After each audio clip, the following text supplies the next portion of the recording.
Kıyam, özledin mi evini? Özledim, конечно. Hı. Mikrofonun için darıxmısan?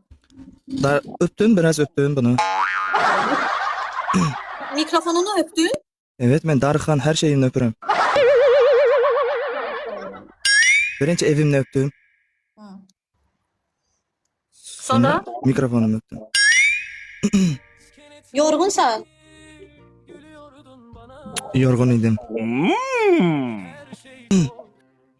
Sevada. Ya niye darıxsın? Özü 3-4 saat oldu da git benim. Sen sağ değil, sen delisin.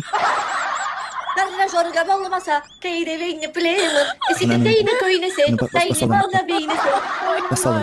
Ha, ha, Ayda basalım. beyni kinaslar, beyni kinnesi, bayı beyni Sırf. Hoş geldin. Ne var ne yok, danış.